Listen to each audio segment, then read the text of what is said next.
청주시 오송읍 지하차도 침수 사고로 큰 인명피해가 발생해 많은 분들이 충격을 받았습니다. 또 한 번 큰 비가 내릴 때 안전한 운전 요령이 필요해 보이는데요. 자동차 시민연합 임기상 대표 연결해서 도움 말씀 들어보도록 하겠습니다. 대표님 안녕하십니까? 네, 안녕하세요. 저는 자동차 시민연합 임기상 대표입니다. 네, 주말 사이에 지하차도 침수 사고가 좀 크게 발생했습니다. 큰 비가 내릴 때 지하차도는 이용하지 않는 게 아무래도 안전할까요? 우리나라 도로 구조는 업앤다운이라고 해서 오르막 내리막이 비교적 많은 나라입니다. 구릉지대가 많기 때문에 일반 도로도 마찬가지고요. 그래서 지하차도가 많을 수밖에 없는데 지하차도도 뭐 여러 가지 종류가 있지 않습니까? 그런데 내가 모르는 지방을 갔을 때 지하차도 같은 경우에는 자주 다니는 곳이 아니기 때문에 딴 차가 지나간다고 해서 마구 따라 지나가면 안 되고, 화물차가 지나가면 화물차는 키가 높기 때문에 지나갈 수 있지만 승용차는 못 지나갈 수가 있어요.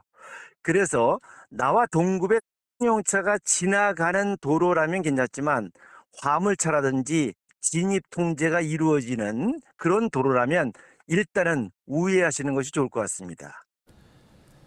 네, 운전을 하면서 주의를 기울였지만 지하차도에 들어선 이후에 갑자기 물이 불어난다면 그때는 어떻게 대처를 해야 할까요? 빠져나갈 수 있다라고 하면 기어 변속 없이 또 속도를 늦추거나 또 높이는 것 없이 일정한 속도로 빠져나올 수 있다면 가장 좋은 것이고, 만약 차에 물이 찬다면은, 또 화물차 같은 경우는 지나가는데 승용차 같은 경우 물이 찬다면은 차가 빠져나가는데 시동이 꺼진다거나 도저히 빠져나갈 수 없다면 차에 미련을 갖지 말고 운전자부터 빠져나오는 것이 맞습니다.